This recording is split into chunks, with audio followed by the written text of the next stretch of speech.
so glad to be here, and thank you, Neil, for being patient with a newbie on this particular platform. I'm really excited to be here. I will take a minute to address what Sasha said. So yeah, my presentation is Anunnaki and the Moon. Originally, I did go by the Albanian translation, which is how the moon is us, or the moon is okay by us, which I thought was fascinating, making a direct connection with humanity and the moon. So we have some of our history that's coming from being on the moon. So let me get the next slide. Okay. So yes, I'm a experiencer. I'm an Anunnaki contactee since 2011, which was a very strange experience. I was raised with like a religious background, Christian religious background, and so the only thing I ever knew about the Anunnaki is it might be connected to the Nephilim, and the Nephilim were demonized in certain circles.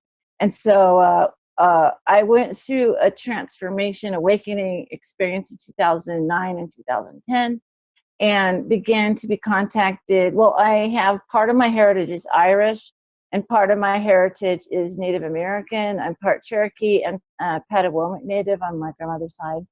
And so I have this like Druidic, from the Celt side, and the shaman from the other side. And I've always had a high sensitivity.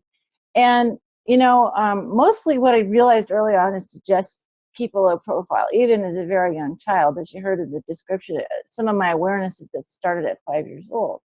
And then when I went to first grade in a California school district, and I was 7 years old, they were actually actively looking for children, and another program kid, as we call ourselves, program kids, was, and I talked to him directly about this, was Andrew Bishago, and he said that they were looking for psychic children, remote viewing with talent, and compliant, which I thought was very interesting. They wanted cheerful, cooperative children that followed directions and were teachable. And I fit the criteria, but they couldn't quite figure out what to do with me. And then what happened, I believe, was like a divine intervention. I probably would have gone into one of those programs, but instead I went through esoteric training. So basically I was kind of taken on by my spirit guide, and quietly they began a training process where just a lot of information would come to me that didn't make any sense over the time that I was growing up. And this kept building and building, and pretty soon I had an information base or philosophy in my head that didn't match, what I was taught in religion, or was taught in the political world, in my family. I felt like there was a disconnect there, and I realized I was going to need to go on my experience, my own experience, and not just somebody else's experience explaining my worldview or the cosmos to me. So during this transformative experience, I'll just be straight up. I believe that I had an implant put in me to keep me, since I didn't end up in their program. They didn't want me to cause any trouble. So somehow or another, I had an implant. And I didn't know that until it broke. And what kind of happened is I had this high energy, moment where everything's kind of crashing on me. I called it like a mind storm. Like everything was coming to me that my beliefs were changing. And then there's literally a piezoelectric sound in my head. It sounded like the little watches that do an alarm, like this ping. And then I was extremely disoriented for a while. And then I, for all intents and purposes, I got a README file, or a download of what this device had been. And it had been to make me go further into religion and hierarchy systems, in order to keep me so busy with the hierarchy systems that I didn't do whatever it was I was supposed to do. And so, I basically said when the implant broke, my whole world changed. And then not too long after that, I started meeting my spirit guides, which I believed were always there. But I never had such direct contact. So it was just one after the other, ancestors, Native American ancestors, and eventually extraterrestrial ancestors. And this contact, you see this gentleman in this orange cloak here, that's a sort of a best as I can find picture of this being that I came in contact with. I never actually see his face, and this came up in a discussion of other Anunnaki contactees, how many of them can't seem to put the face together when they have contact with these beings. It's like they want to keep us not recognizing them. And I would say that's exactly the case for me as well.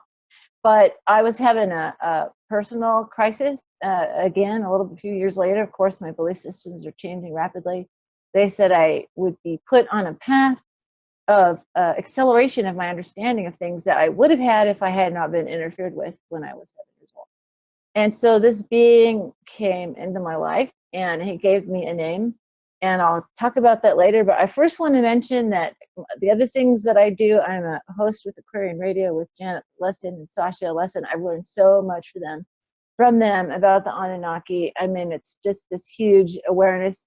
We talk to experiencers quite a bit on the radio show, so people need to check it out. It's really awesome.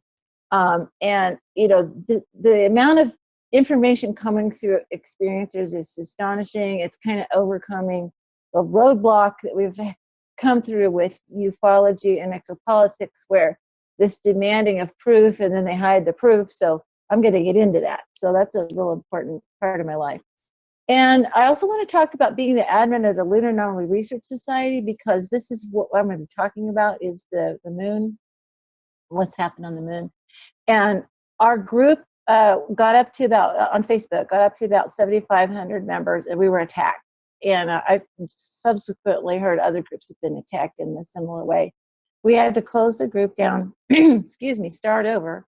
And we're now up to about 1,500 in that group. So you can find us on Facebook, Lunar Anomaly Research Society. Wonderful researchers in that group. You're going to see mind-boggling stuff. Awesome. Oh, down at the bottom too is my email address. If you know, I love to talk to experiencers. I recently just talked to somebody, first time, never told anybody their story. That happens to me a lot. I love to hear from people. I'm real safe. You know, you can't shock me. Well, maybe you could. And I guess, and also to check aquarianradio.com. Okay, so I contacted this being literally through frequency. I was driving in my car, and I love to sing in my car because I'm a singer, and the windshield just kind of bounces the sound back to you. So I'm just singing in my car, and I had been open to the idea of doing something I called soul singing, which it didn't really have any words. It was like a scat style or glossolalia or whatever, or humming or whatever it was, singing at the top of my lungs. Suddenly my voice drops down in about the lowest register I could possibly sing, which is pretty low because I'm an alto. And this is the first time I ever voice channeled, and this name came out, or this statement came out. I am go dash. And then right after that statement happened, I suddenly pretty much spoke in all of these words, and they sounded like Klingon, I swear. From what I understand, the guttural sounds of Klingon and Anunnaki are kind of similar, as I've found out from other experiencers. And it's being identified to me as Anunnaki, which kind of freaked me out. Again, I had preconceptions of these beings. And then he began to tell me about himself, that first he was an ancestor, so that was important. Claimed to be pro-human faction. And he explained that they looked at us as pets or robots or, you know, androids or something. They didn't have a real feeling about us at first as being, you know, beings of any kind. And that at a certain point in his personal development and observing humans, he recognized what he said, the spark of the divine, and then became very pro-human. So then there was this weird statement that he said that when he was 9 feet tall, he didn't think that much of humans. And then when he was 12 feet tall, he changed his mind. And that was the weirdest thing I thought I ever heard. Until later, I found out, I was watching, I believe it was Charles Halt, but don't quote me on that, was talking about the tall white beings having adult onset giantism, which comes down into the human world as Marfan syndrome. So that's something that they think that Abraham Lincoln had, that he probably would have died of that, because what happens is you get all this growth, but your inner organs can't keep up with it. And so these people don't really live a full life, like Andre the Giant, or, you know, there's a number, and Akhenaten might have also had Marfan syndrome, or was just an alien, depending on how you look at it. So it was this adult onset situation. I think that he's crossed the spirit, so I believe he's not alive anymore in that sense, but he's on the other side. So apparently this condition eventually got to him, and that's what Charles Halt said, is that the beings, it it doesn't help their health to grow like that. He said he was a warrior or a general, and so he's very warrior-like. Everything is the warrior's code when he talks, and that was a lot of what he talked to me about. That he was a direct ancestor to me, great something grandfather, somewhere along the line.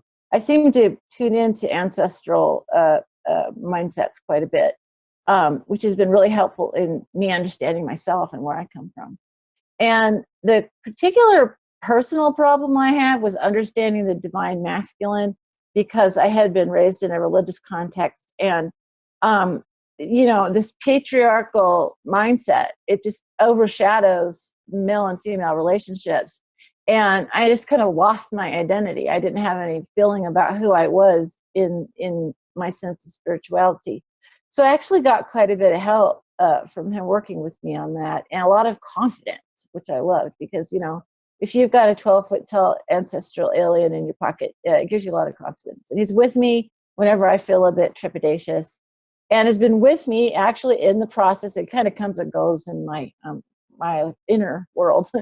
And he's been very highly with me in this particular presentation, and told me I've really come a long way, which was nice to hear. I want to dig into his name a little, because it was very interesting. I looked it up. Agodi or Gothi is the Old Norse term for a priest or a chieftain, and there's a female equivalent to that. So it's a priest king. So it's he's the king, but he's also a priest. Those two roles combined. And then the name Godesh. Oh, I went past it. I'll go back. Well, I can't. Go back. Oh, okay. Go back to that slide just a second, because this is real. This was really interesting as well. Was meaning it comes like the Hebrew word kadesh, which is holiness or set apart or sacred. And I got really deeply into this, and I'm gonna leave this slide up, make sure you guys capture it, because it's very, very interesting. I've got some references there for people to look up.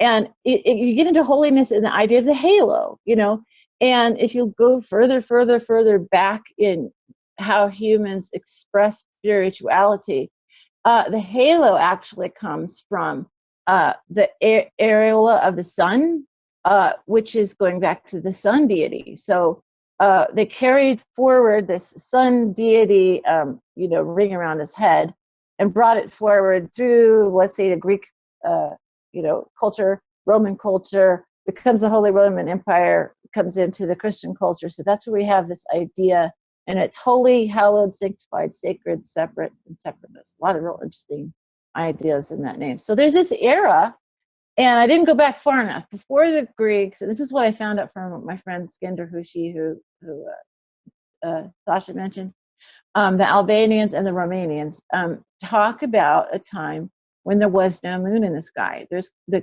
Dogon culture, several cultures go back, and in their folklore, there was a time when there was no moon, and the moon, by different stories, came to be in our sky and to kind of dominate our sky. So one of my favorite, I've read him earlier on, was Emanuel Velikovsky, and I found this quote: "The period when the moon was, when the Earth was moonless is probably the most remote recollection of mankind. It was a time when the Earth was without a moon." And then Aristotle wrote that Arcadia and Greece, before being inhabited by the Hellenes, had a population of Pelagians. Now, my partner and I have been digging way deep into this Pelagian thing. It's not very well known in the United States. It's discussed a bit more in Europe. But they were considered the Aborigine people, you know, in Europe. And the person Pelage, who's the father of this race of people, is also Peleg in the Bible, and his name is from the earth born, which means he emerged out of the earth. So it's a very interesting idea of an ancestor that was underground and survived the cataclysms and all the ice age and all the terrible things that happened by being underground in the underworld. So I've got that reference right there for people to look at, be watching for those, because if you want to go deep, that's the way to do it. We just lost a really wonderful researcher and also an Anunnaki contactee last year, Neil Freer. I got a chance to interview him in Santa Fe a couple of years ago. And he was Anunnaki contactee since 13 years old.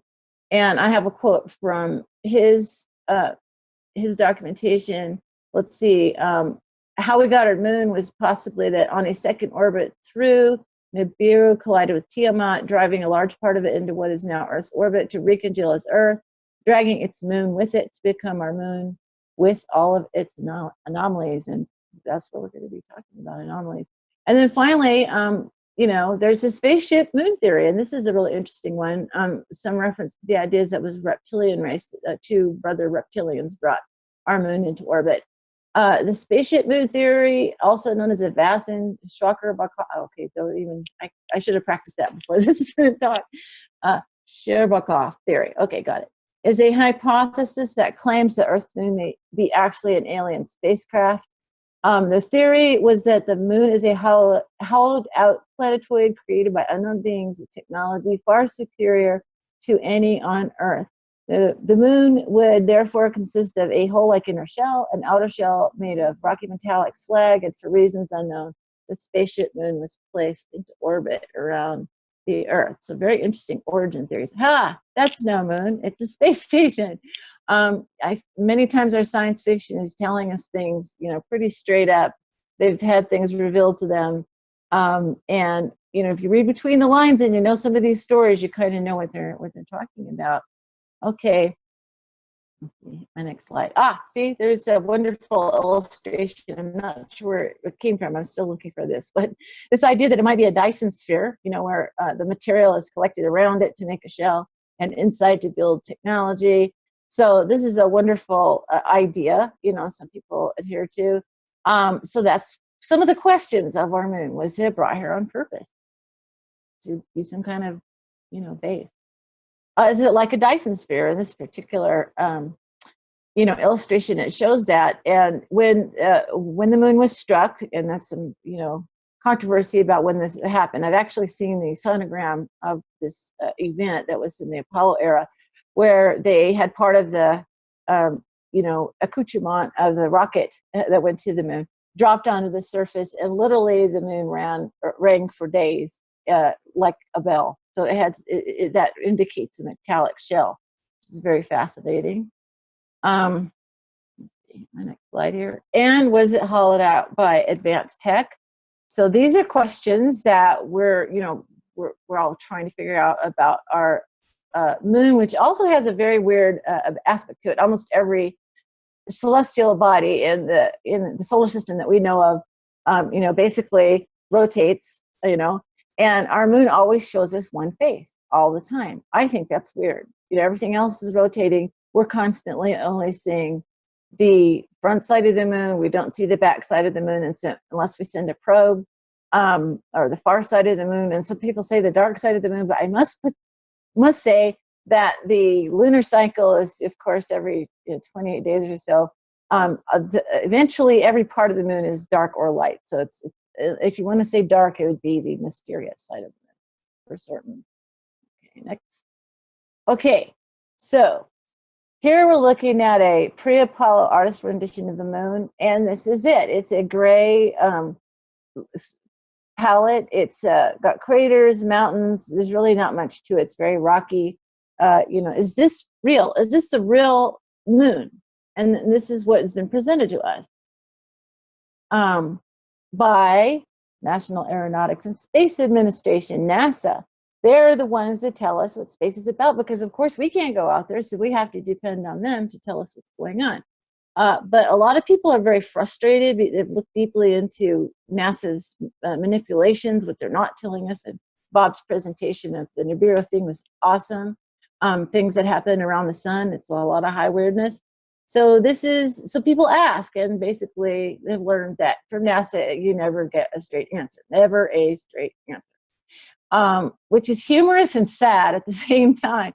I have come up with another, you know, abbreviation, not a space agency. Now that might blow some people's minds, but really it isn't, because we've only attained near Earth orbit with a couple jaunts out to the moon. We have all kinds of intentions and ideas that we might go to Mars, but how come we didn't do it sooner? How come we didn't make a base on the moon first, you know, and practice, you know, living in an enclosed environment, and practice, you know, retaining water and all the things that you would need to live in a biosphere on our moon? Would have been a piece of cake.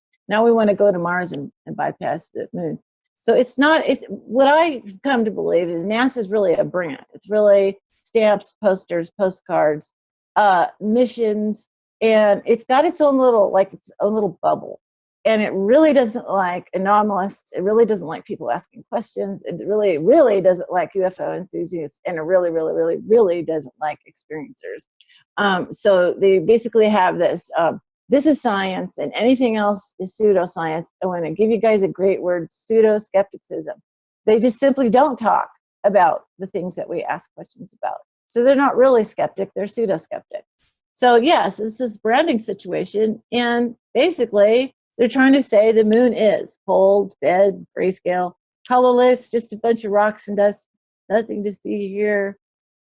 Let's go to Mars. Yeah, all we hear every 5 minutes is let's go to Mars, you know, and that's really great to think about going to Mars. But like I said, why have we not gone back to the moon? And there's a, you know, so much that I've learned about this that I can't even get into. But I mean, it bothers me because it would have made more sense to me in my thinking that we would have created biosphere types of environments on the Earth, you know, biosphere types of things under the sea, and then eventually a moon base, and then it would seem logical to me that we would then go to Mars. And again, it's NASA branding. What are they hiding? Why are they trumping us up for Mars and they're not, you know, there's nothing to see, you know? So again, we have to ask the question, is this real? I don't know, because, you know, the anomalous hunters that have developed, I belong to a wonderful new organization called the United Family of Anomaly Hunters. Myself, my partner Bret, were involved with this, trying to get out anomalies that have appeared in lunar images and Mars images and all over the solar system. Like, there's thousands and thousands of anomalous pictures, and we're not getting any answers from our space agency. So here's the thing. There is evidence that there, and I'm going to show it to you, that there are structures that were ancient on the surface of the moon. It's a very, very old planetary body, or, you know, body in the sky, and that there's modern structures, and they actually appear in Apollo images when we were first foraying to the moon and getting ready. I mean, we spent a lot of missions of Apollo just getting ready to go, and then we eventually went, you know, and had these just terrifyingly brief missions, I thought, where I don't think they, you know, I don't know why they didn't stay longer or keep going or plan to have a habitat there or whatever, but they took a lot of pictures, and some of them are very, very interesting. So I want to talk about Bret Colin Sheppard. He's my research and life partner, and he's a superb anomalist, very quiet guy, doesn't blow his own horn. And he's working on a book, Digital Moon, which does talk about both the physical manipulation of images by stuff being painted over and smudged, as well as later on they develop basically Photoshop techniques, you know, eventually becomes Photoshop techniques to scrub out stuff. And these are some of his finds. He was the progenitor of the original and current Lunar Anomaly Research Society. And these are his main things that he's found. Some people have seen this last year, the Jupiter 2 UFO on Mars. It went around probably 500,000 viewers at this point without Bret's name. The first thing they do is they say, oh, well, some anomaly hunter found this. I've asked a couple people who put that kind of report out, would you put his name in there so people can get further information? He's got more information about it, and got no response back, which is disappointing. But he does have a good friend who's been working hard to get this information out for the anomaly hunters in general. The lunar acropolis happens to be one of my favorites, and I'll tell you a little bit more about that. And then this ET base, or lunar dish array, and I'm going to go really deep into this one because this is a groundbreaking one. It's been quite new to the public. Okay, so here's an anomaly. It looks like a tower or a structure. I asked him if it was smoke, because there have been reports of smoke coming off the lunar surface, and he seemed to think this was this thing would be just hugely tall. And then there's kind of a light down, I don't have a way to do a cursor, but there's a little light kind of in the right lower quadrant that's also glinting off the surface. Kind of intriguing. Let's see. I love this one. First time I saw it, I go, that looks like the Acropolis in Athens. And I found a really good picture that illustrates that. It's either a modern type city. And this was found, this was a situation where it was computer smudged. I don't know. They just basically took a section of the moon and made it whiter, and it kind of squished this particular anomaly. And Bret, with his magic eyes, somehow saw it when it's squished state and brought it back down into the right resolution. So like if you're cropping a picture, and if you make it too wide and too short, it'll all be squished. And he somehow saw something there, so he made it big again, and there you go. It's pretty cool. And this one's amazing. It's multiple pictures of the same spot, and it looks like there's it's kind of color enhanced. To be real careful not to do any shading, but the color enhanced. It looks like a person, and sometimes they're there, and sometimes they're not. They're kind of moving around, so that's indicating some movie. And you need to know, one of the problems with the Apollo era, documentation is we never saw film. Very rarely saw film when film was being taken. We get stills for this very reason. They wanted to make sure we didn't see too much movement up there. A couple of times Bret has, and I don't know how to show that here, but he's animated these stills and seen some amazing stuff, because basically the lunar orbiter was doing film, and so they had action shots. So there was action going on, including UFOs flying by. But they didn't release it to the public that way. They released it to the stills. Now, the other person I work with is this last October, I started working very intensely with Dr. Ken Johnson Sr., who's kind of famous for basically having an original set. I'm his editor published, and he's a NASA whistleblower. And he has an original set of Apollo era photos. And what happened there was he worked in the data and photo control lab at the Lunar Receiving Lab at NASA. He had 3 positions at NASA, and he's been, slayed in some circles as never ever having worked at NASA. And that's why I helped him with his autobiography, and Bret helped him with all his photos to basically document that the archive is real. It's very real, very fascinating. And basically, he had 5 sets of Apollo images that he took care of. Whenever a university or scientist asked for a copy of a particular number, it was his job to make a copy and send it to them. And one day his boss comes in and says, you've got to throw all these images away. And he was kind of shocked.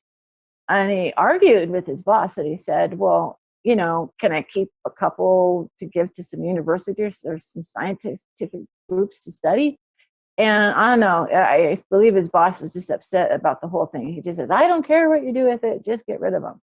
Well, that was a letter of the law kind of statement that Ken used to say, I don't care what you do with them, just get rid of them, was his loophole. So he kept a set, and he did donate another set to his alma mater in Oklahoma, and that set was disappeared. So this is a very difficult problem that he had, is he had this last remaining set.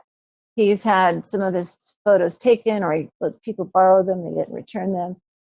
He's been, moving several times. He's a military guy, and it's so part of what Bret and myself did for him is help him digitize everything. And just beginning of June, we got a set given to the Roswell UFO Museum and Research Center that they have there. So they have a full copy of this right now. And if you go to that kenjohnstonmedia.com, you can download copies of the autobiography missions report, which is fascinating because they put out missions reports after every mission NASA did. Those have changed over the years, so you've got some originals fresh off the press, so to speak, from that era, and the actual archive. And so this is a really important thing that's coming out. And we're all going back to Roswell during the UFO Festival on 4th of July weekend. Come and see us, Ken speaking Friday, Saturday, and Sunday. We'll be there too. So if you're anywhere near New Mexico, it's going to be really amazing. So actually, there's almost no pictures of Ken's archive. I actually had access to it, so I took a picture. It's basically this large file folders, metallic, with these plastic sleeves, and he's got them slid in there to keep them safe. And he's been doing a pretty good job all these years. The colors on them is really great. But it's it's having to keep them and having to pretend you're a museum when you're just an individual. But this is what it looks like, and you thumb through that, and it's just like going back in time. And I was about 6 or 7 when the whole Apollo missions happened, and I just wanted to be an astronaut so bad. And I unfortunately didn't have good vision, and I found out you needed 20/20 vision, and you needed to be a boy. So I was kind of sad about that.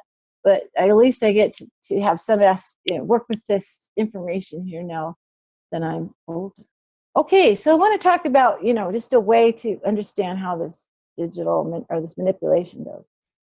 So one way you can entertain yourself and find out, if you're looking at a NASA image of astronauts that's real or not, is that Ken Johnston, who actually trained all of the astronauts how to use the lunar module and the lunar module systems. Those like 200 switches that they had to know and gauges that they had to know. They need to know how to get in and out of the lunar module on this little, stairs that everybody sees.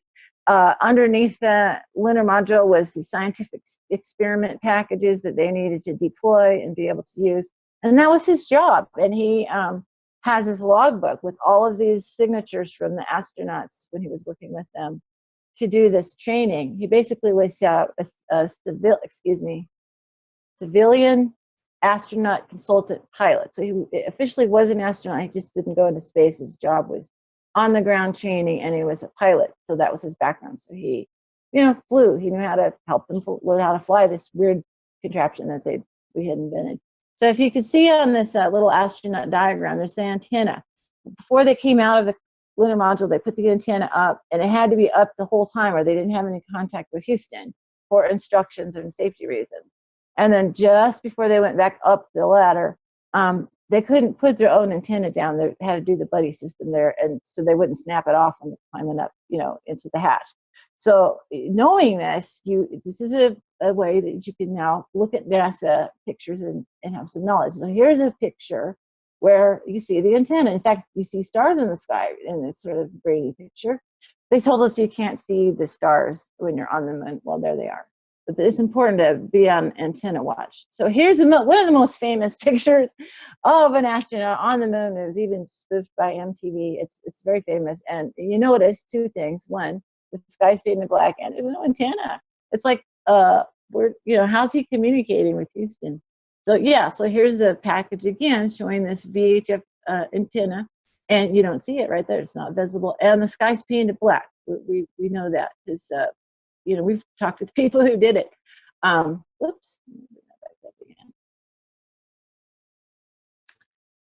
Okay, so here it is again. The sky's painted black, and this time the antenna doesn't have the sky behind it. It has a crater behind it. Again, they have smudged it up for some reason. So we're not sure why they did it. We know, and also when you paint the sky black, there is one feature: you can make a false horizon. So if there was any kind of city or dome or anything that was on this background or horizon, it basically would be covered over. So this is, I think, one of the main reasons why they painted the sky black, as well as the fact that astronauts eventually fessed up and said there was UFOs watching them, and so they maybe had to not have those be available to the public. So yeah. Can you hear me now, Houston? No antenna. You can see a smudge and maybe the top of the antenna right there. But they almost like they copied some of the soil picture over here and planted it over here. You almost can see it because you can see a little bit of the antenna left. So that's some pretty serious tampering with history, don't you think? Oh, I missed a slide. So I don't know if I can go back to it. I'm trying to see it. No, it's just making me go forward. Well, that's great. Oh, it's making me go back. I can do this. Okay, this has caused people to ask questions. Did we go to the moon? So these are the various theories. We didn't. It was all fake. I don't exactly personally believe that. I do believe they did make some footage just in case there was a catastrophe. I know Stanley Kubrick supposedly was supposed to be in on that, and he's very likely, very talented. So, we had a situation where there's the failure was not an option when we went to the moon. So they might have just decided to, have some fictional that we landed on the moon, yay. And when they come back, something bad happens, and there you go. We went we did go to the moon, but we had help. That's a very popular theory, especially involving when we think that the Anunnaki or other aliens were involved in us going to the moon, or we had a secret space program that was already in place during the time the Germans had been working with anti-gravity craft. Okay, so we did go to the moon, but what we discovered required a cover-up plan. I strongly believe that's a possibility because, you know, they gave us this runaround about how there's nothing there of interest except some rock. And in the last one, the whole program is a cover-up for a secret space program. I strongly believe that to be the case. I'm not going to go too much into the secret program in this, but, you know, this is like a show. This was, I learned an interesting way to put things from my guides. I did a lot of automatic writing, and this is what came out. Theatrics.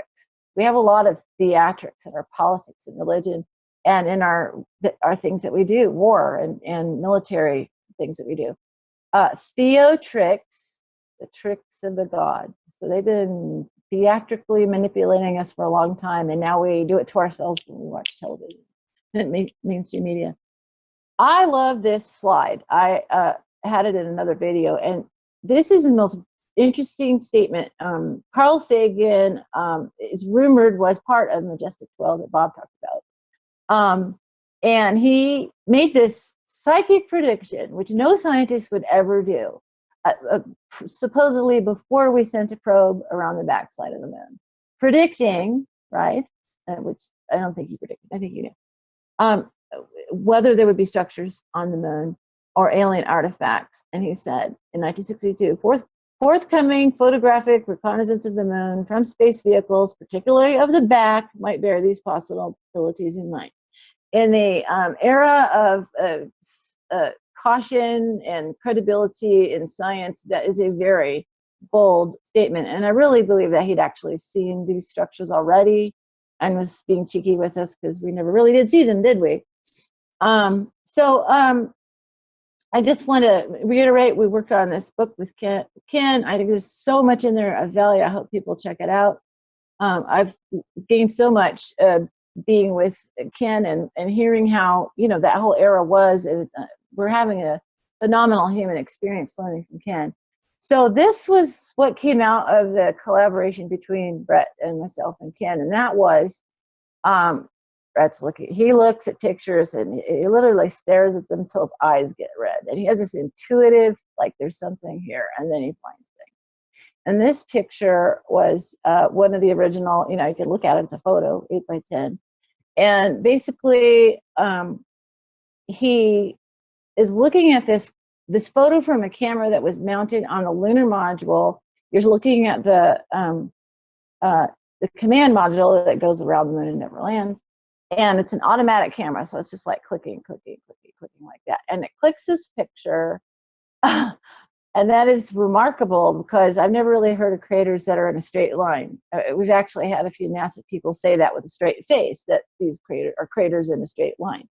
If you order this particular image now from the database, or you look it up, that is smudged out. It is in Ken's collection, and that's why his collection is so valuable. And have a look at that. That is incredible. To me, it looks like a dish array.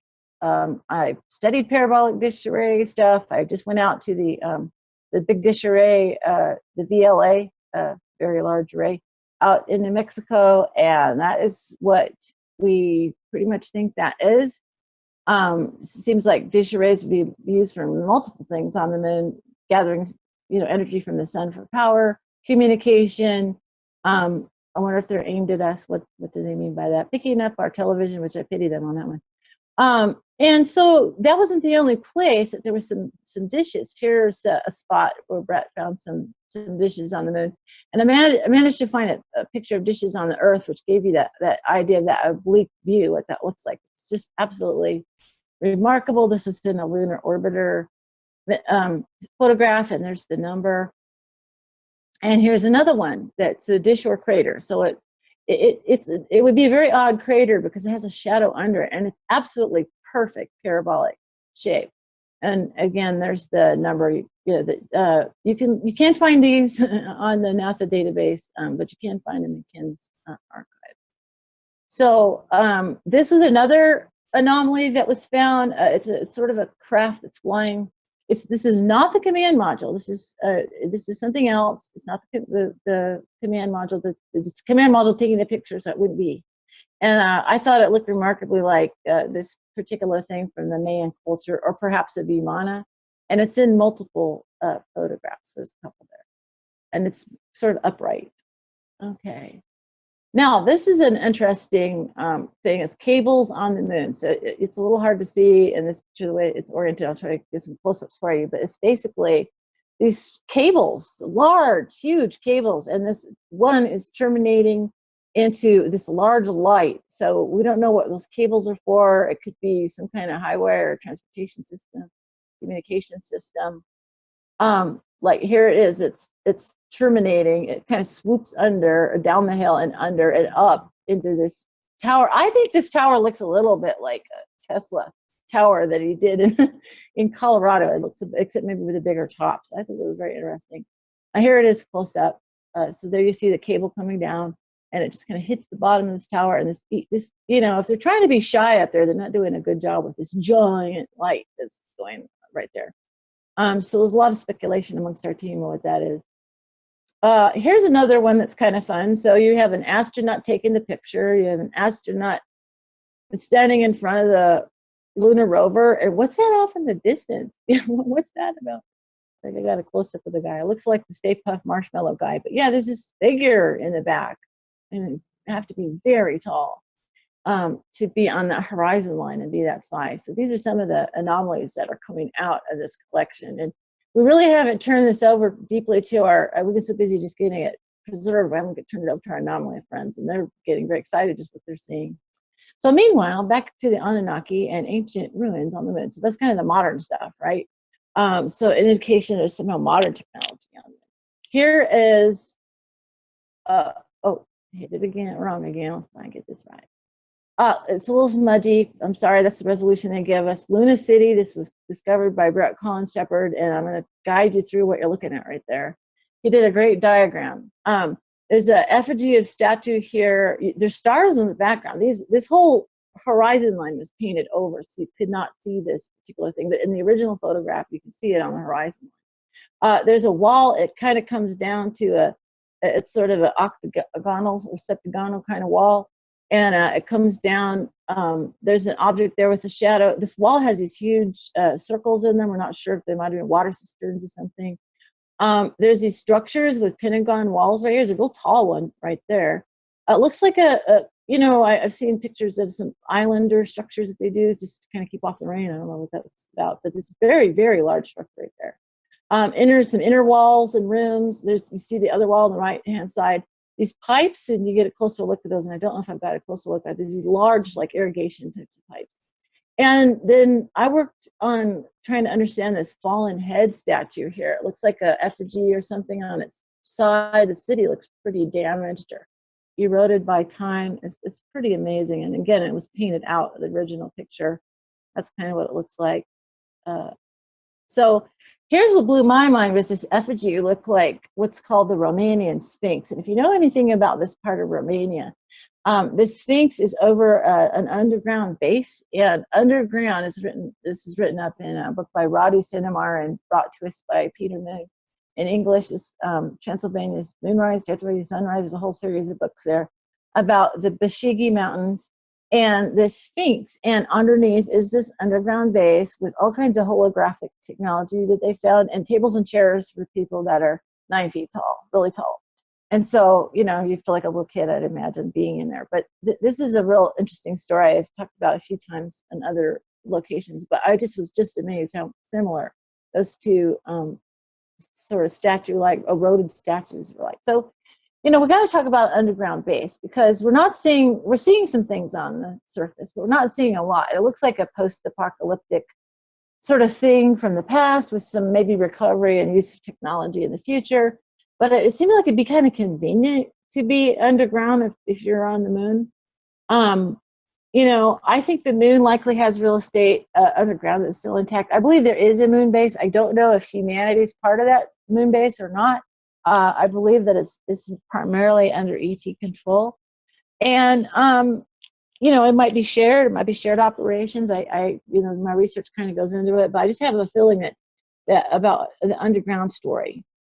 One underground story is there's an underground city on Earth called Nev-Seher, and it's largely unexplored, but it's in Cappadocia, and it could house 20,000 people. So there could be I mean, that's everybody with their needs to use the bathroom, needs to have air, needs to cook a meal. I mean, that's amazing. How did they accomplish that and live there? And why did they do it? I mean, what scared them so bad, or what kind of conditions were outside that they felt living underground was a better deal? So here's, this came to me, it was like a download one day. Underground first. It might be standard protocol for spacefaring races to explore a planet or a moon by establishing an underground facility first to be able to control the environmental conditions before exploring the surface. So they go, let's say a scouting away mission goes from the mothership down underground, where somehow with force fields or lasers or something, they cut out some space. They could even transport it in, like Star Trek, just a chunk of, you know, make a hole. And then they can create the perfect conditions for them, whatever kind of atmosphere they want to breathe, you know, how high the ceilings have to be if they're really tall. And that's, you know, to me, that seems like they'd be standard procedure, because living on the surface would be, you know, you don't have control of the environmental situation. So I think this story of the underground is going to be big this year, because I think this is a key to understanding our history.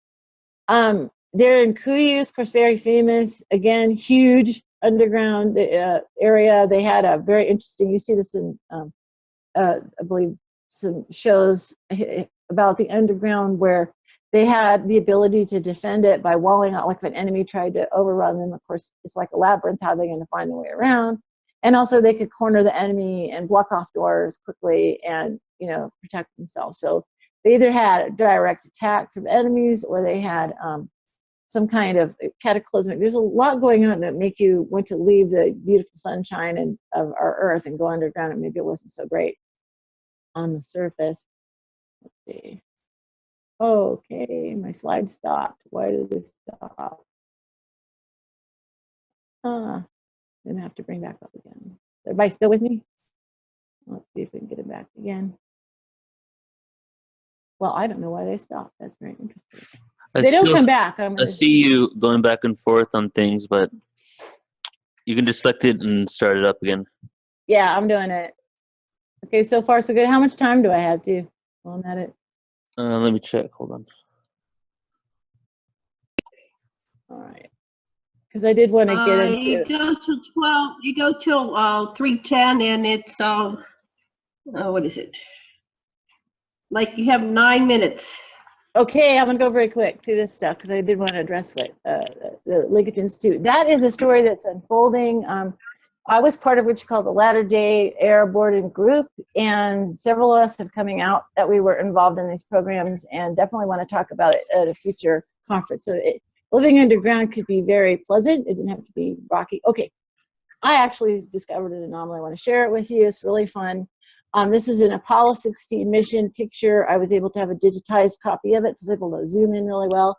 So this is John Young. He had too many rocks, so he like flings the rocks up in the air just to see what would happen in low gravity. Kind of famously almost loses his balance. This picture has the typical blackened out sky, false horizon, but I saw something up in the sky, and I was like stunned because all the stars are painted out. And when I got a really good close-up of it, it's not easy to see here, it was painted around. So whoever was painting out the stars painted around this anomaly. And it sat in Ken's collection all these years just for me to find and bring it to you. It's amazing. These photos were quickly altered, sent to California, made into slides, or made into photos that people could have, and Ken had this in his collection all this time, and this was not found. So here's showing the cutout. I'm an artist, so I can see the strokes. Isn't that something? Isn't that something? Wow. Yeah. So when they said they saw stuff, they had ships watching them, this is kind of what they were talking about. So I want to go into this a little bit because in the Hoagland era, when Ken was showing this to Richard Hoagland and Mike Vera and the team there that put it in some of this information in the book Dark Mission. It was they were sitting there with Fran Johnston, which is Ken's wife, and she said, she thought to herself, well, if they don't want us to see something, they, you know, it would be behind them. They'd somehow make sure that we couldn't see it. And she figured out it might be reflected in the visor of the astronaut. So this is what she found, and this was like amazing because I'm a Trekkie, and I thought, oh my gosh, it's the Tribble base from, you know, Star Trek. But you got to realize that Gene Roddenberry was an insider. He got inside information all during the Apollo era, which coincided with the Star Trek era. So here, I thought, if you can see it a little bit closer, you see that. How interesting, both of those are kind of the space station-y look, you know, where they have like prongs sticking out of them. They're not exactly like, oh, hey, this is the next slide. But let me go back to that. They're not exactly alike, but it's not a disc, it's not a rod, it's that's the space station, and it's hovering above the astronauts, you know, behind the guy taking the picture, and in the background of that that particular photo I just showed you, and I was very proud of myself. I usually don't find a lot of anomalies. I'm usually a interpreter researcher, so this is my, you know, high-fiving myself a bit. So I want to talk a little bit more about the Anunnaki and the moon. I got everyone needs to know about this website, Inky Speaks. Oh my gosh, Sasha and Janet, you guys have, that's the best website for a nascent Anunnaki enthusiast to sort out who's who, for one thing. It's a tremendously long history. And, you know, what all they're doing, I mean, it's like a soap opera. But this is a wonderful site. I go to it time and time again, just kind of brush up on the history. So I want to kind of bring out a couple of little moon-related Anunnaki stories. One was Nanar, who ruled in Ur, and he was great. He was a great manager. He got their wool garment district going. He developed trade. He had half Earthling, half Anunnaki staff, and he just made the city really pumping, really happening. Very place to be, wealthy. And so, you know, he was really popular with the Earthlings and the Anunnaki both, because he knew how to manage a city. Well, unfortunately, war came, and they basically had a nuclear war, and the fallout came over his city, and he was like, you know, how come you're abandoning me? You know, sort of, you know, how come you're abandoning me in my city, and you give me this kingship, and you let this, you know, be destroyed? It was very, very upsetting. So he fled the city, and it got out in time, but the nuclear storm, you know, crippled the city, destroyed it. It was devastating. And actually, it says he fled to the moon and waited for the radiation to dissipate. So we're starting to realize that the moon, and we know they had assets on Earth, we know they had assets on Mars, but the moon was kind of their, you know, one of their places to come when things weren't going right. And basically, he was upset again when war came to his you know, world, and he angrily left the Earth again for his place on the moon. His place. I don't know. Was that his mansion? Was that his city? It's interesting. It's almost like it was always there waiting for him, and he could just retreat there at any time. And I just included this anomaly by Richard Hoagland called A Castle. So I thought maybe that's where he was at. But yeah, that's a very interesting thing. And then in the Lost Book of Enki, of course, been referred to before. I love the stories in this book about the moon, and it's what they kind of realized is that the moon was kind of a great way to depart from. So if they could get from the Earth to the moon and overcome Earth's gravity, then it was easy to jump off the moon out into the solar system, go to Mars, wherever, instead of trying to pull straight up from the Earth. You know, it was like a hopscotch, you know, stone for them. And so they basically, it says, keep Marduk astronaut boss and reassign the flyboys to a moon base. I love the translation here. And the net pull of gravity, it greatly exceeded Lamuz, and so which is Mars. And to overcome it, our power shall be exhausted. Let us take an alternative, use the nearby moon. Smaller is its net pull, ascent and descent. Therefore, a little effort will be required. So they're, you know, trying to conserve fuel and resources, and it made it a way station. So this is great. And so Enki and Marduk went there, and so Anu said to Enki, let the moon be examined. So they're going to look into it as a base. And in a rocket ship did Enki and Marduk go to the moon. In a place of rolling hills, they set the rocket ship down.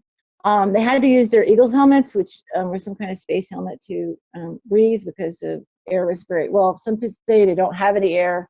And some have said, like John Laird, that that does have an atmosphere, but it's just pretty thin.